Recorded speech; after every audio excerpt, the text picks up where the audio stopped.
Welcome to Revolution Chronicles. Don't forget to like, share, subscribe, and hit the bell icon so you never miss a story from America's past tonight. We bring you a chilling tale from Charleston in 1850 ATA, Night of Wealth, laughter, and a feast that turned into horror. A supper meant to unite became a banquet of poison, and at its center was the young and radiant Claire Middleton, whose last meal would haunt Charleston forever, on a warm spring evening in 1858. The great house of the Middleton plantation outside Charleston glowed like a lantern against the low country twilight. The house stood tall and proud, its white columns catching the last pink light of day as fireflies sparked alive among the magnolias.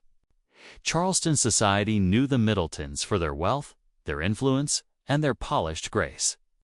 On this evening, they were opening their doors for a supper meant to dazzle friends and rivals alike. Carriages rattled down the long oak-lined road as guests in silks and tailored coats stepped out, their laughter floating on the breeze as if the evening itself promised nothing but joy. But inside the fine dining hall, with its glittering chandeliers and heavy silverware set neatly across a long, polished table, fate was already weaving something far darker. At the head of the table sat Claire Middleton, the young mistress of the house. Barely past her 24th year, Claire was known for her beauty, her sharp mind, and her uncommon warmth.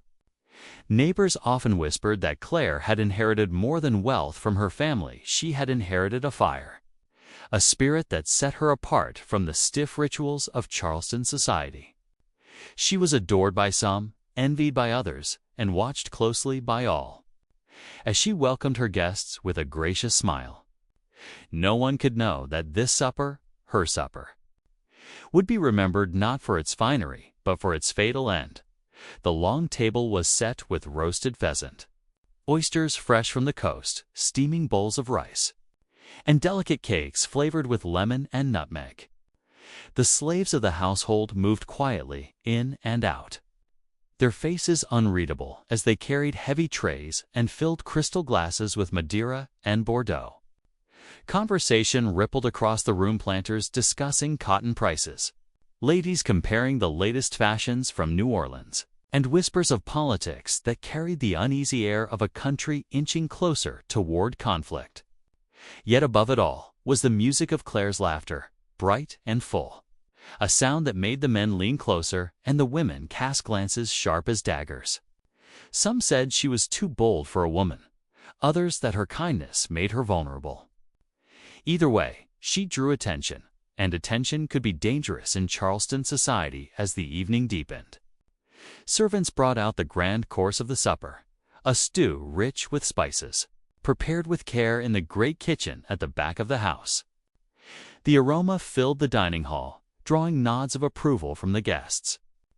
Claire herself lifted a spoon, her dark eyes catching the candlelight as she laughed at a remark from her cousin seated nearby. For a brief moment, everything seemed perfect. The company, the glow of the room, but perfection is fragile, and it often masks what lies beneath. Not long after the first bites were taken, a shadow passed across the gathering.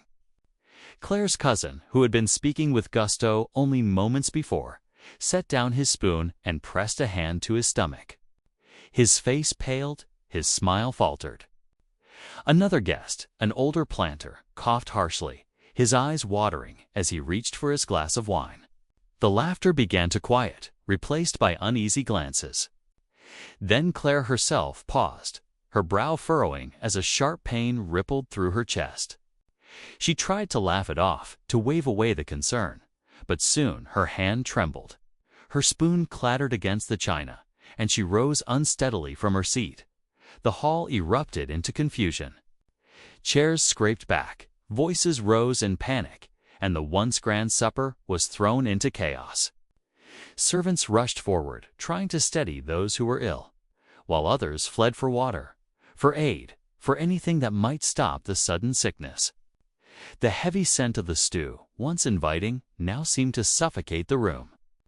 Claire collapsed against her chair, her skin cold and damp, her breath shallow. Guests shouted for a doctor, for someone to explain what had struck them all so swiftly. The feast that had begun as a symbol of wealth and pride had turned into a nightmare of poison and fear by the time the physician arrived. Carried in haste from Charleston, the once glorious dining hall was a place of despair. Several guests lay pale and sweating, some unconscious, others clinging to life with trembling hands. The doctor moved from one to another, his face grave, his words grim. This was no simple illness, no common fever that had swept him. This was deliberate. The signs were clear to him: the burning throats, the wrenching stomachs, the sudden collapse. Someone had poisoned the meal. Someone had turned the joy of the evening into an act of murder, and at the center of it lay Claire Middleton.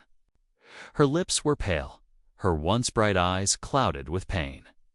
She whispered faint words, some said a prayer. Others believed she named a name, but whatever she spoke was lost in the cries around her. Within hours, she was gone. The young mistress of the plantation, the bright light of Charleston society, had eaten her last supper. Her death spread like wildfire through the city. Neighbors, rivals, friends, and enemies alike whispered of betrayal, of secrets, of vengeance hidden within the walls of the Middleton home. Who had poisoned the feast? Was it meant for Claire alone, or had the hand that poured the poison sought to strike down many? In Charleston's tightly wound world, the line between friend and foe was often thin. Behind the polished manners and shining silver, jealousy festered, debts lingered, and old grudges never truly died. As the city mourned Claire's death, suspicion grew like a shadow over every guest who had been present. Fingers pointed quietly in parlors and in the pews of churches. Some swore it was a rival family, bitter at the Middletons' wealth and position. Others claimed it was a spurned suitor, jealous of Claire's charm. Still others looked toward the enslaved cooks and servants, whispering of rebellion and revenge.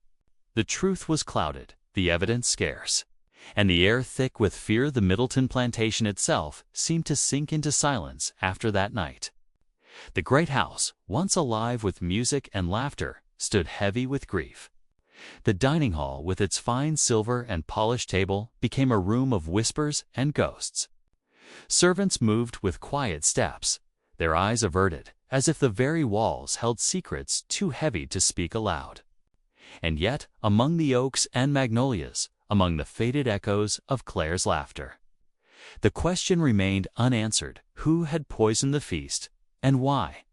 The story of Charleston's infamous poisoning did not end with Claire's last breath. In fact, her death was only the beginning. The investigations that followed would unearth rivalries, expose betrayals, and bring forth confessions that left Charleston trembling. In the years to come, the tale of the fatal feast would be told and retold, each time with new twists, new suspects, and new doubts. And though more than a century has passed, the truth remains as haunting as the night it first unfolded in that glittering hall. The morning after the supper, Charleston awoke with whispers that spread like smoke across the streets, the markets, and the pews of its churches. The Middleton plantation had always been a place of pride and envy, its white columns rising above the tidal marshes, its fields rich with rice and cotton, its name spoken with both admiration and resentment. But now, the talk was of tragedy. People said the great dining hall had become a chamber of death, that laughter had turned to screams, and that Claire Middleton, the bright young mistress, had taken her last breath before midnight struck. Few in Charleston could speak of anything else. The funeral came swiftly. For the South was a place where grief was made public, and mourning was a kind of theater. Carriages lined the churchyard, the wheels sinking into soft earth as women stepped down in their black veils and men removed their hats in silence. The bells tolled low, echoing across the cobblestones of the old city. Claire's coffin, polished, dark, and heavy, was carried by men who had known her since childhood. Some of the enslaved, who had worked the Middleton household and fields, stood at the edges of the churchyard, their faces solemn, their eyes downcast. They grieved quietly, for their mourning was rarely given the same weight as that of the white families. Yet many of them had known Claire more closely than those who now shed tears inside the church. The preacher spoke of fragility, of life as a fleeting candle in the wind. He said Claire had been taken too young, her kindness cut short, her smile extinguished. He said God's hand had called her home. But even as he spoke, the congregation shifted uneasily in their pews. For they knew, though he did not speak it aloud, that this was no act of God. This was the work of man. Someone had poisoned her. Someone had turned a supper of celebration into a banquet of death. And until that truth was uncovered, no prayer could settle the unease that gripped Charleston's hearts after the funeral. The questions grew sharper. The physician who had examined the victims gave his findings in hushed tones to the authorities. He had seen the signs before the burning stomach, the convulsions, the sudden collapse. Arsenic, he suspected, or something like it. In the kitchens of Charleston, arsenic was known. It could be found in powders, sold to planters for the killing of rats and pests in their barns. It was not common in the supper bowls of the wealthy. Yet its taste could be hidden in stews, its poison masked beneath spice and wine. Whoever had slipped it into the Middleton feast had done so with knowledge. With purpose and with cold intent, the first eyes turned to the enslaved cooks. It was their hands that had stirred the pots, their sweat that had worked in the kitchen heat. Suspicion came quick, for in Charleston's slaveholding world, the white elite always feared rebellion and vengeance. Some whispered that the poison had been an act of revenge, that the cook had sought to strike down his master's family and bring ruin to the household. Others claimed that no enslaved man would dare such a thing, for the punishment would be certain and swift. And indeed, when the cooks were questioned, they swore their innocence with trembling voices, their faces pale with fear of what accusation might bring. They had prepared the food as ordered, they said, under the watchful eye of overseers and house staff. They had no cause to kill Claire, who, some admitted quietly, had shown them more kindness than most in her position still. Suspicion lingered. Charleston society, hungry for answers, was quick to point blame downward rather than among their own ranks. But the story was not so simple. For as investigators spoke with the guests, as rumors carried from one parlor to another, other suspicions began to take shape. Some said Claire had enemies among her own blood, that jealousy ran in the veins of those closest to her. Her inheritance was no small fortune, and her influence in Charleston circles had grown beyond what some found fitting for a woman. Had someone at the very table where she sat sought to rid themselves of her once and for all? One name surfaced often in hushed tones: Edward Middleton, her cousin. He had long coveted the plantation lands, long felt overshadowed by Claire's charm and the attention she drew. He had dined at her table that night, laughed at her side. Yet some swore his eyes had held a glimmer of bitterness, the look of a man who felt wronged. He had suffered the same sickness after the feast, but not as severely. Was that because he had tasted less of the poisoned store because he had known what to avoid? Others whispered of Claire's suitors. She was young, beautiful, and admired, and men had sought her hand for years. Some said she had rejected one too many, that a heart scorned could turn deadly.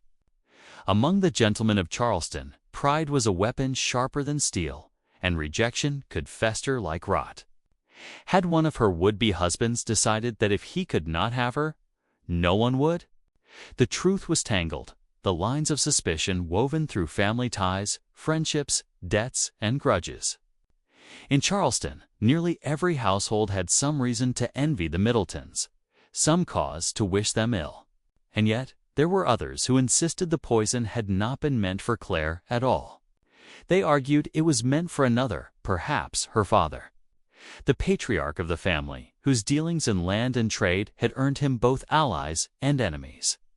Perhaps Claire's death was a cruel accident, the result of a plan gone awry. If that was so, Then the sorrow of her loss was only deepened by the thought that she had been struck down in place of another. Weeks that followed brought no clear answer. The city pressed for justice. The authorities investigated, but the evidence was thin. The kitchen had been scrubbed clean, the bowls emptied, the food thrown away in the chaos. There were no bottles of poison found, no hand caught in the act. Only memories, rumors, and the aching grief of a family torn apart. Claire's father withdrew into silence, his once proud figure now bent with sorrow. The plantation fields went untended, the laughter of its halls replaced with the quiet shuffle of mourning. Some said the house itself had grown cold. Haunted by the echo of that final supper, Charleston society, however, did not forget. In drawing rooms and marketplaces, in the pews of St. Michael's and along the docks where ships unloaded their goods, the tale of the fatal feast was spoken again and again. Each telling grew richer with speculation, each whisper sharpened with suspicion. The poisoning became not just a tragedy, but a story one that revealed the fragile threads holding Charleston's elite together. Behind the silks and polished shoes, behind the manners and toasts, there was envy, betrayal, and the constant fear that the world they had built could unravel in an instant. Some found in the tale a warning. They said it showed how pride and wealth could not shield one from fate. How even in the grandest houses, death could sit quietly at the table, waiting for the moment to strike. Others saw it as a reflection of the unrest that simmered in the South. A dark omen of a greater poison creeping through the land, the poison of division, of mistrust, of war that loomed on the horizon. For in 1858, America was already trembling, already splitting at the seams.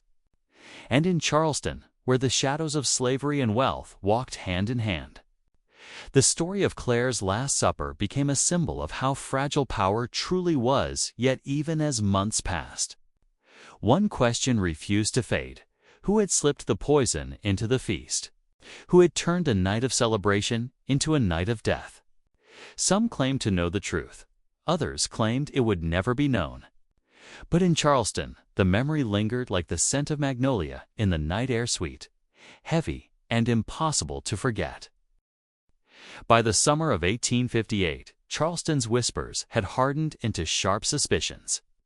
The memory of Claire Middleton's death had not faded. If anything, time had deepened the wound, making the mystery more unbearable. Her face lingered in the minds of many, her soft smile at church gatherings, her voice that once carried in the marketplace when she stopped to speak kindly to vendors, her laughter at suppers that had seemed to make every guest lean a little closer. Now all of that was gone, stolen in an instant at her own table. And the city could not rest without an answer. The authorities, under pressure from Charleston's elite, reopened their inquiries with renewed vigor. They began calling on witnesses. One by one, servants who had worked the kitchens, guests who had sat at the long table, and family members who now carried the weight of suspicion in their every step. Men in gray coats came to the plantation, their boots echoing on the porch as they entered rooms heavy with silence. They questioned Edward Middleton, the cousin whose name had been whispered too often to ignore. He was pale, gaunt, and his answers trembled with frustration. He swore that he had loved Claire as a sister, that he had never wished her harm. But there were those who did not believe him. Too many had seen the way his eyes lingered on the plantation fields. Too many had heard the bitterness in his tone when he spoke of inheritance. He had motive, they said, and perhaps the sickness he suffered that night had been nothing more than a clever mask, a way to hide the truth in plain sight. Yet Edward was not the only shadowed figure in the tale. There was also a man named Thomas Calder, once a suitor of Claire's, a merchant with ambitions as tall as the masts of his ships.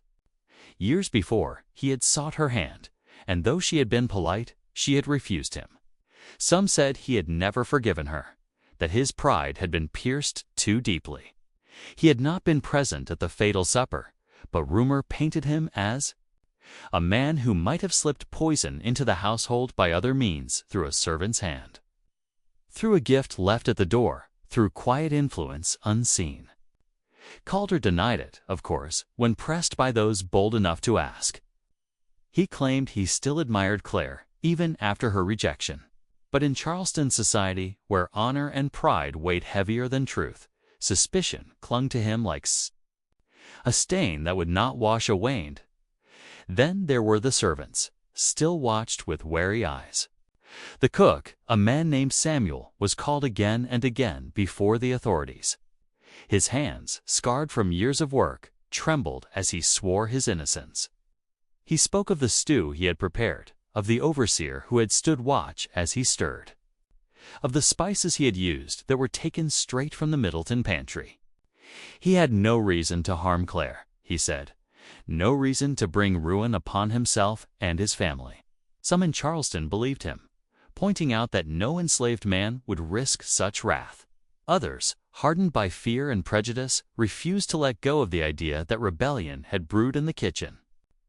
For them, the poison was not only a crime, which was a reminder of the constant fear that lay beneath the surface of their society. The fear that those they held in bondage might one day rise against them. The investigation stretched on. But the truth seemed to slip further away with each passing week. Witnesses contradicted one another. Memories blurred. What had seemed certain on the night of the supper became clouded with doubt. Some swore they had seen Edward grow pale before Claire, that he too had been struck suddenly by the poison. Others insisted he had looked perfectly well until the chaos had begun. Some claimed they heard Claire whisper a name in her final moments, but none could agree on what she said. To some, it was Edward.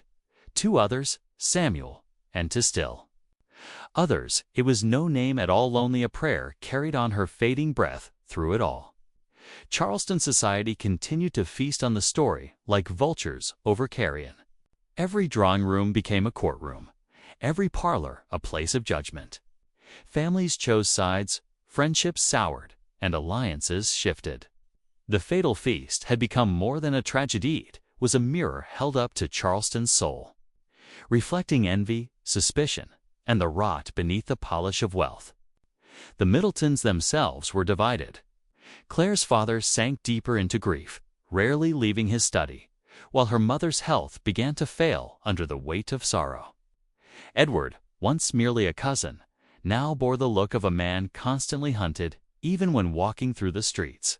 And still, no one could say with certainty who had poisoned Claire's last supper, but the most chilling whispers came from those who believed the poisoning had been meant for someone else entirely. More and more, attention turned to Claire's father. He had dealt in land, in debts, in trades that earned him enemies both in Charleston and beyond. Some believed the poison had been poured into the stew, not for Claire's lips, but for his. If that were true, then her death had been the cruelest. Accident of Ola daughter struck down in place of her father. The thought gnawed at the family, for it meant that her life had been stolen not by a personal grudge against her, but by the long shadow cast by the Middleton. As summer bled into autumn, the city grew restless. The case remained unresolved, and Charleston's people began to turn away from the promise of justice. Some accepted that the truth might never be known, that Claire's death would linger as one of the city's dark mysteries. Others, unwilling to let go, continued to speculate, to whisper, to accuse. The story traveled beyond Charleston, carried by traders and travelers to Savannah, to Richmond, even to New Orleans, where it was told as a cautionary tale of pride, wealth, and poison. The Middleton plantation itself grew quieter still. Guests no longer arrived at its gates. The dining hall, once the stage of laughter and light, became a room no one wished to enter. The silver lay untouched, the long table empty, the very air heavy with the memory of that night. And yet, in the dark corners of Charleston, in the taverns and markets where voices spoke more freely, there were those who claimed to know more. They spoke of letters hidden away, of debts unpaid, of secrets that the Middletons had tried to bury. They said the poisoning was no random act, no accident of hatred, but a plan carefully laid, a message sent in the most terrible way. Those whispers were true. Then the fatal feast was not only the story of a young woman's death, was the story of a family's sins coming to the table. Served on silver, tasted in sorrow, the city, however, would never know for certain. The official investigation waned, and with it the hope of justice. The records grew thin, the files set aside. The truth dissolved into rumor, and rumor became legend. Claire Middleton's name remained on the lips of Charleston for years. Her story told again and again, each telling slightly different, each detail shifting like sand. Some said Edward had confessed in secret, others that Samuel had been punished quietly, others still that the real hand behind the poison had slipped away unnoticed, never to be caught. Whatever the truth, it was lost to time, leaving only a haunting tale, a supper remembered not for its abundance, but for its sorrow. Years passed, but the shadow of that night never lifted from the Middleton plantation. The great white house, once a beacon of Southern pride, seemed to sag beneath the weight of silence. Grass grew taller along the drive where fine carriages had once rolled. The windows, once alive with candlelight and music, now reflected only the quiet gloom of the marshland sky. The dining hall itself, with its long polished table and gleaming silver, stood like a shrine to sorrow. Few dared to step inside. Those who did swore they could still hear the clatter of spoons, the sudden gasps, the cries of fear that had torn the air when the poison first took hold. For the family, every meal afterward became a reminder of the feast that had stolen their daughter. For the city, it became a tale whispered in half-light, too terrible to forget and too strange to ever truly understand Claire. Middleton's name lingered in Charleston long after her coffin was lowered into the ground. To some, she became a figure of sympathy, a young woman taken too soon, a life cut short not by fate but by human malice. To others, she became a cautionary tale. Her death a reminder of the fragility of privilege, of how quickly fortune could turn to ruin. Mothers told her story to their daughters as a lesson in pride, in trust, in the dangers that could lurk even in the brightest halls. Men spoke of it over glasses of whiskey, shaking their heads at the mystery, at how even the wealthiest families could not protect themselves from betrayal. And among the enslaved, her story was repeated in whispers of another kind of reminder that suffering touched even those who lived in grand houses, that poison and death were not bound by chains of race or class. The plantation itself became a place of rumor. Children dared each other to walk its oak-lined road at night, to peer through the shuttered windows where shadows seemed to move on their own.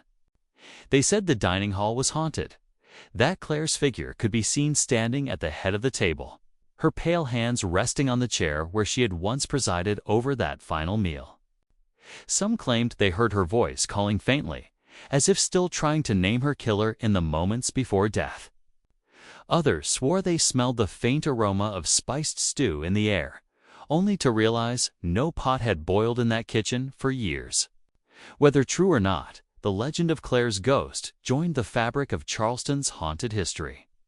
A city already rich with tales of restless spirits and unsettled deaths, but beyond the whispers of haunting, there was something deeper in the way the story endured.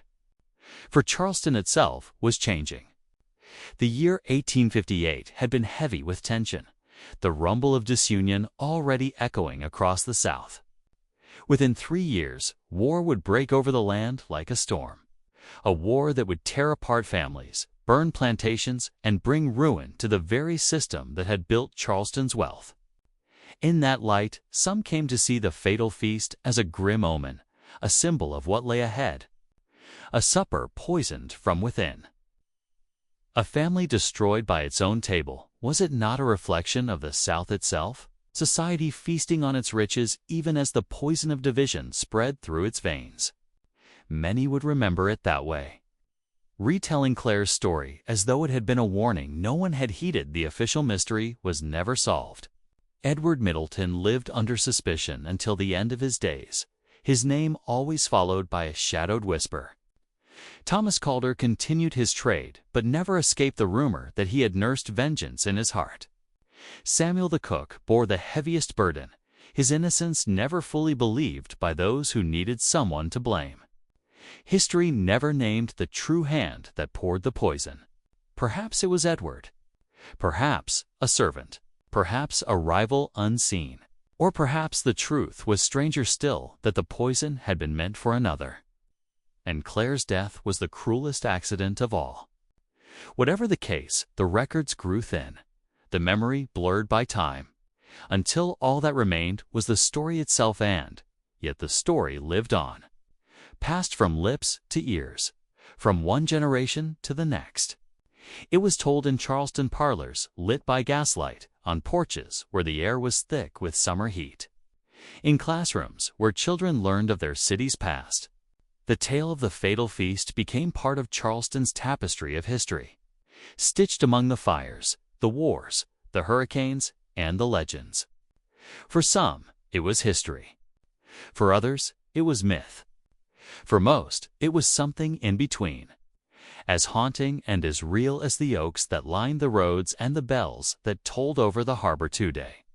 When one speaks of Charleston's haunted past, the fatal feast is never far from the telling. The Middleton plantation may stand quiet now, its halls weathered by time, but the memory of that night in 1858 has never truly left. It is carried in the stories that linger, in the ghost tours that pass through the city, in the fascination of those who still search for the truth. Who poisoned the supper? Who turned joy into tragedy, laughter into death? That question remains unanswered, echoing across more than a century and a half. Perhaps it always will, but one truth endures. On that night in 1858, in a dining hall filled with laughter and light, the veil between life and death proved thin indeed. Wealth could not stop it. Beauty could not stop it. Pride could not stop it. A young woman's life ended with the taste of poison upon her lips, and Charleston was never quite the same again. That is why we remember Claire Middleton. That is why we tell the story still. For in her death, Charleston's soul was revealed, not in its grandeur, but in its fragility, its envy, its shadows. And it is in that fragility that her ghost lingers still. At the head of a table set for supper, forever waiting, forever whispering, forever reminding us of the fatal feast.